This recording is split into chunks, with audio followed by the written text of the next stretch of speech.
C'est la fin de la belle saison, le jardin a pris ses couleurs d'automne. Ici, le chêne, l'érable d'ornement, quelques champignons devant une chélidoine. Bien que renversée par le vent, cette rose trémière résiste. Ce fuchsia montre encore quelques clochettes. Au verger, les fruits et feuilles de pommier ont commencé à tomber. Les tourterelles se sont mises à voler en groupe comme pour partir en migration. Mais en définitive, elles resteront chez nous. La grive musicienne qui s'était régalée d'escargots pendant tout l'été se montre, elle, pour la dernière fois. Un autre bon chanteur, le merle, reste chez nous. Ici, c'est le mâle, reconnaissable à son bec bien jaune.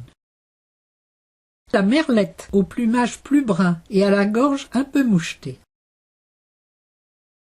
Les mésanges sont arrivées, comme chaque année, et sont les premières au nourrissoir, dont elles ont, qui sait, gardé la mémoire depuis l'année dernière.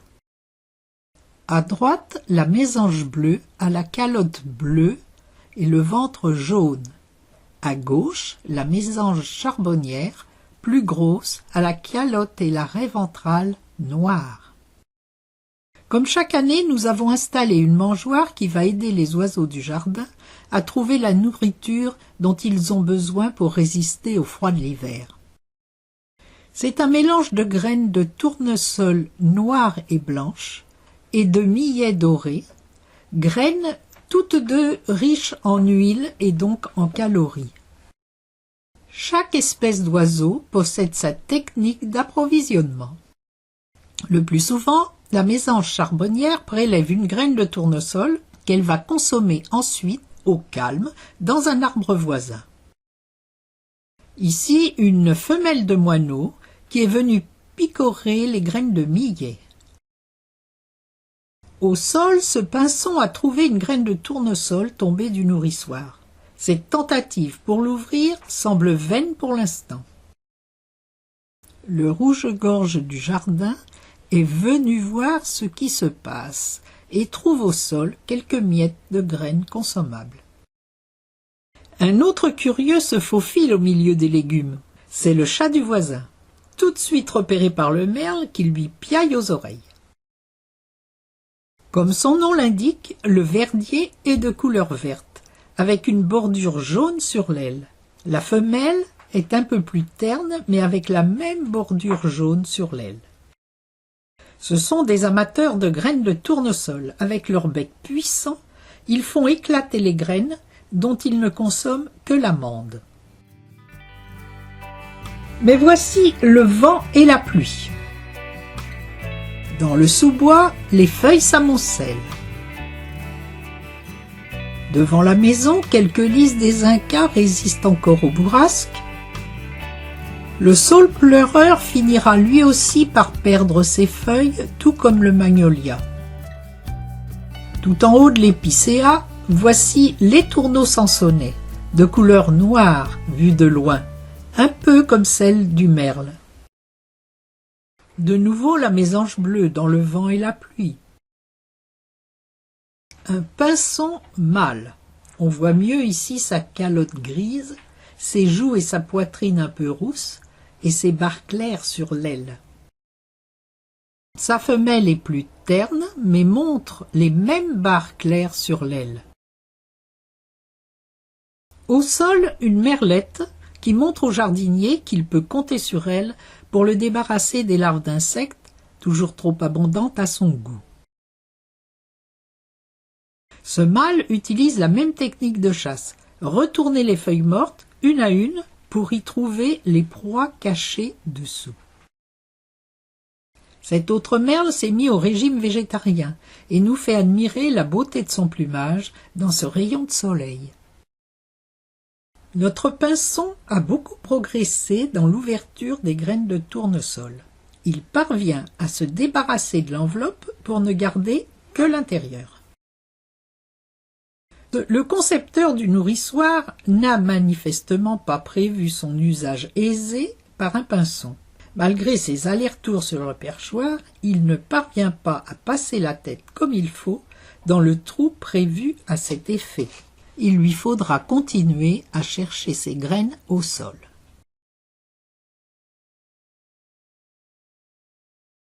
Ce n'est pas le cas du verdier, qui semble parfaitement à l'aise pour prélever ses graines de tournesol dans le trou prévu. Cette femelle nous montre mieux comment s'y prendre pour décortiquer proprement chaque graine de tournesol. Ici, le moineau domestique mâle. Remarquez sa calotte grise et sa bavette noire. Les couleurs de la femelle sont plus ternes et n'ont pas les caractères vus précédemment. On voit mieux ici la couleur claire du sourcil et sa poitrine non colorée, très différente de celle du mâle.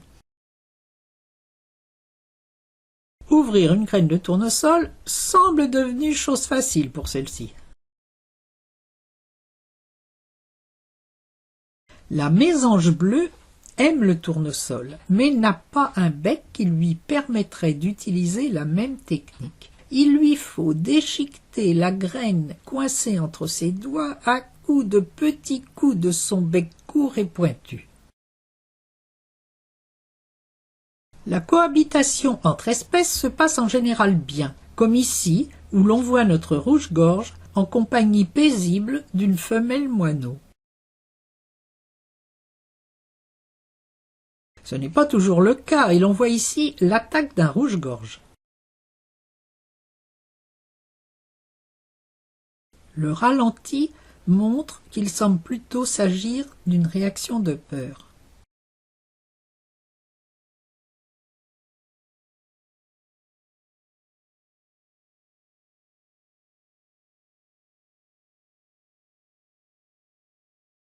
Aile pendante et queue un peu dressée, ce merle ne semble pas de bonne humeur.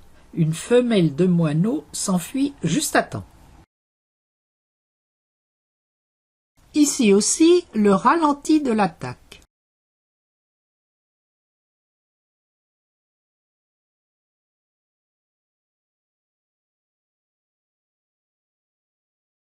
Deux verdiers se chamaillent sur le nourrissoir.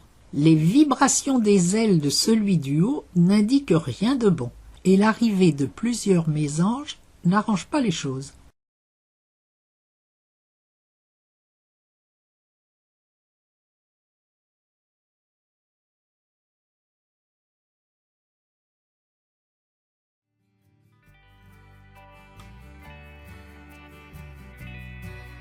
Cette fois, le froid est vraiment arrivé. Les bruyères sont couvertes de givre et le jasmin d'hiver est en pleine floraison.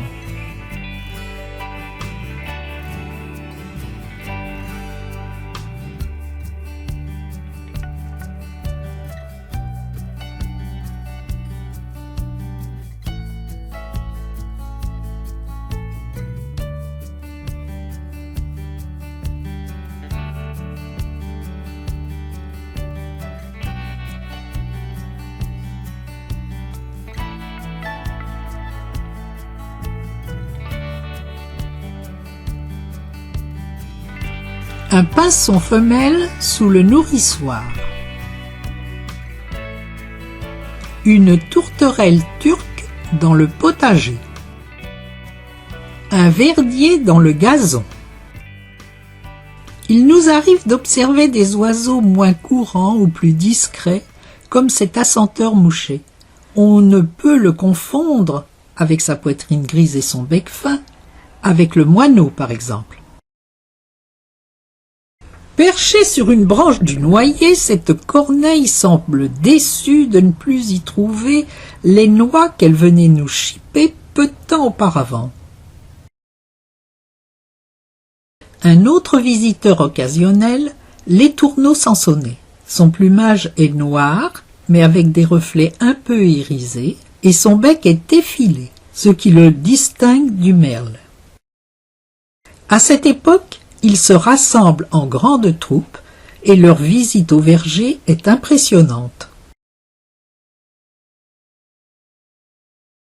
Un autre oiseau très discret, minuscule, mais toujours présent, le troglodyte. Un dernier visiteur occasionnel, le pivert. Il vient plusieurs fois explorer notre pelouse pendant la mauvaise saison. Et c'est à chaque fois un événement.